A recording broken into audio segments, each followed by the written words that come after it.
This is GENBURTEN, and his controller settings in Apex Legends are absolutely crazy. Like, what is this? But despite this, he is still considered by many to be one of the best controller players in the whole of Apex Legends.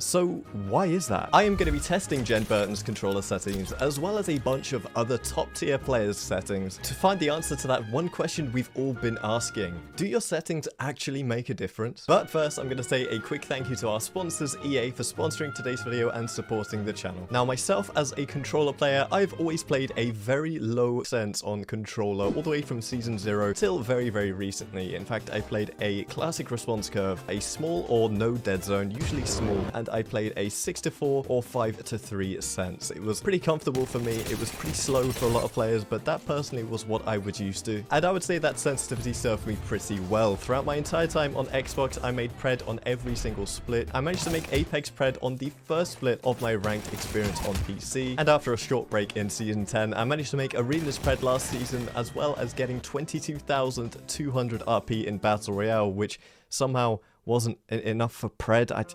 Definitely not salty about that one, no, not at all.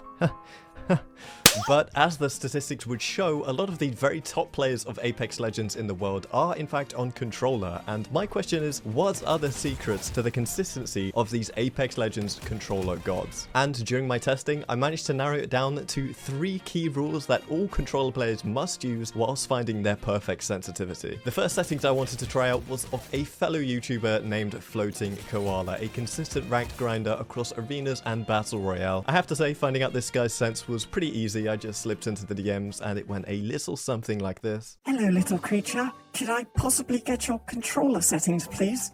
For a video. Do not disturb a sleeping koala.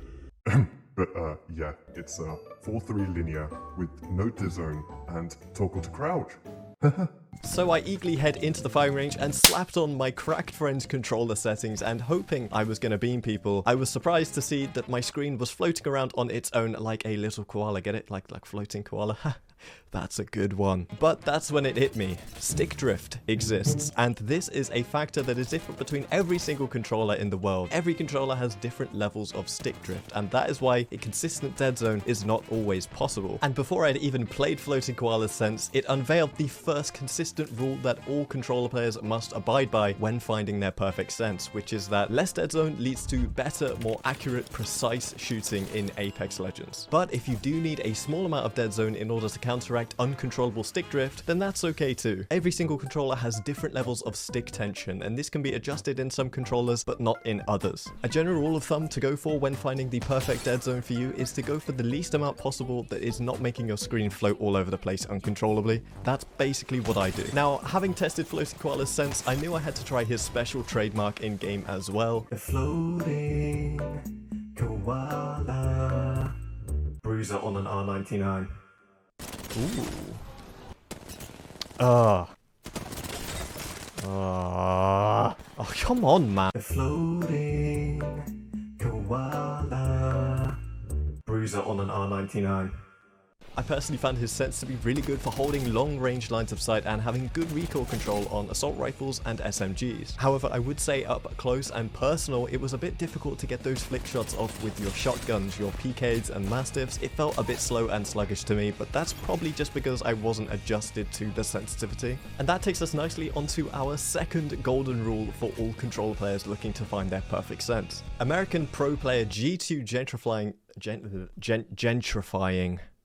I said it right the first time. Gentrifying settings could not be more different from Floating Koala's if they tried. Whilst they're both on default sensitivity settings, Gent uses 6-5 over Koala's 4-3. Gent also uses a classic response curve instead of a linear and has a small dead zone, while Koala has none. Now, the purpose of comparing these sensitivities is not to compare the players themselves and say who's better, because that's honestly irrelevant, and if you're sat there saying, he's better than he is, then you are just a silly goose, aren't you? But the interesting comparison to draw is the fact that both two very good players have very different controller senses. After switching and trying out Gent settings after Koala settings, the difference was absolutely huge. Whilst I wasn't floating all over the screen this time, I was having any trouble seeing any input response on the screen at all. I had to make much more of an impactful movement with my joystick in order to see any response on the screen, in comparison to Koala's settings where every small twitch I made was impacting where my gun was shooting. And with the classic response curve, I was also seeing a way more inconsistent speed for my ADS. The difference between looking left and right and up and down was just really off-putting to me after playing the fluid input of a linear no dead zone settings. But the main area I want to look at to draw upon rule number 2 is the look sensitivity. Gent's is 6 and Koala's is 4. The key to finding the perfect look sensitivity in Apex Legends is to play the fastest look sense that you can run whilst being consistent at hitting your shots in hipfire. Some players in Apex are slow aimers. They would rather line up their shot before taking the shot, and some are more free with the trigger but are not so precise when lining up their shots. When finding that perfect look sensitivity, you need to find the perfect middle ground of being able to control the look speed but having it fast enough so that you can traverse the land and turn around fast enough in order to gain momentum and turn on enemies if they're surrounding you. But despite these two players' settings being completely different, nothing could have prepared me for the maniac GENBURTE'Ns settings.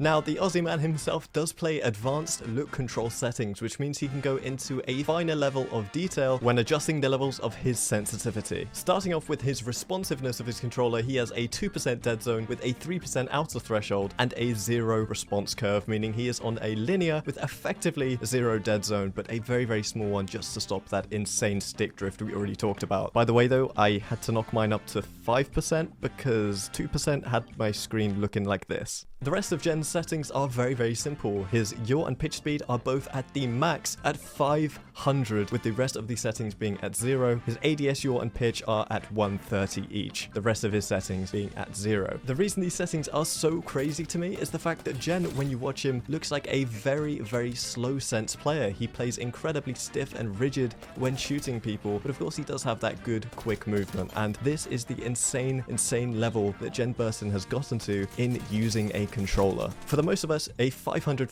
sensitivity is insanely sensitive. Every small input used whilst looking around is going to make you flick very, very far, very fast. But GENBURTE'Ns has mastered the art of micro adjustments with his controller. He can make such small movements with his thumb that he's able to control these quick, twitchy flicks and able to make it a stable, fast, but controllable sensitivity for himself. Despite having a rough time at first, I was actually able to adjust and adapt to this sensitivity and have a bunch of fun on it. Having a faster yaw and pitch speed is basically going to make you feel like you're insanely fast when you're on controller. Think Octane Stim, but all the time, and you're playing Lifeline. But the obvious downside to this to new players playing a 500 or just in general a faster yaw and pitch speed is the fact that you're going to be missing a lot more up close and personal with that hipfire, as it's much harder to control because it's much more twitchy. Which brings us on nicely to our third and final golden rule to all controller players looking to find the perfect sense. If you're a controller player and you're out here looking for the perfect sense, be it a pro player's sense or just any well-coveted sense from the community, you need to remember that you need time to adjust to the different sensitivities that you're trying, because otherwise you're not ever going to feel the full potential of that sense. Throughout this testing period, I tested a slower sense, a mid sense, and a much faster sense, and all of them have their pros and cons. But if I didn't give myself the time to adjust to the sensitivities, then I wouldn't be able to look into them deeper than that, as I would only be seeing my own inconsistencies rather than what the sense can offer a player. So when you are testing out different controller senses, make sure that you give them enough time for your brain to get that muscle memory and to really get used to the sense you're testing before you decide if it's a yes or a no from you. That's going to be all for today's video, and I hope you enjoyed it. Make sure to like the video and subscribe to the channel for more regular Apex Legends content, and I'll see you in the next one.